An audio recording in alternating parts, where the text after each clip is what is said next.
আসসালামু আলাইকুম, সবাই কেমন আছেন? রান্নাঘর থেকে সবাইকে স্বাগতম। আমার তেলাপিয়া মাছ ফ্রাই করেছি, আলহামদুলিল্লাহ অনেক ভালো হয়েছে এবং অনেক মুসমুসে হয়েছে। দেখতেই পাইতেছেন, একদম কড়া করে ভেজেছি। এটা হচ্ছে তেলাপিয়া মাছ, এটা হচ্ছে আপনার ঘেরের না, এটা পুষ্কুনির তেলাপিয়া মাছ। তেলাপিয়া থেকে একটু গন্ধ আসে, এটা দিয়ে গন্ধ আসে না।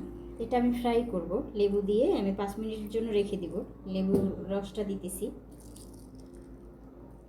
একটা লেবু ফুল দেব আমি এখানে, টুকরো টুকরো করে আমি কেটে নিয়েছি। আমি লেবুটা দিয়ে ভালোভাবে মাখিয়ে রেখে দিলাম, এটা 5 মিনিটের জন্য রেখে দিব। তারপর আমি এটাকে, আমার 5 মিনিট হয়ে গেছে, তো এখন আমি এখানে আদা রসুনের পেস্ট দিলাম 1 চামচ, 2 চামচ পরিমাণ দিলাম এখানে আদা রসুনের পেস্ট। এখন এটা আর দিব মরিচের গুঁড়া 1 চামচ, 2 চামচ পরিমাণ মরিচের গুঁড়া দিলাম। আমি একটু ঝালটা বেশি দিব, এই জন্য 2 চামচ দিয়েছি। দিলাম 1 চামচ গুঁড়া দিতেছি 1 চামচ পরিমাণে, আর দিয়ে দিব পরিমাণ মতো লবণ। তো এখানে আমি সব মশলাই দিয়ে দিয়েছি, আপনার জিরার গুঁড়ো দিয়েছি, হলুদ মরিচ, তারপরে গরম মশলার গুঁড়া, এগুলো আদা রসুনের পেস্ট সব দিয়েছি। এখন লেবু দিয়েছি, বাট এখন আমি এটা মাখাবো, তারপরে আমি তেলে ভাজবো।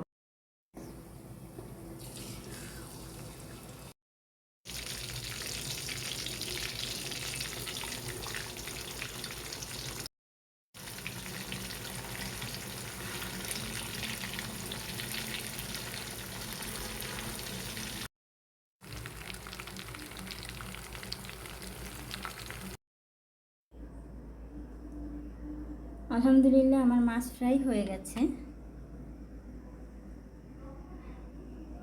একদম মুসমুসে হয়েছে।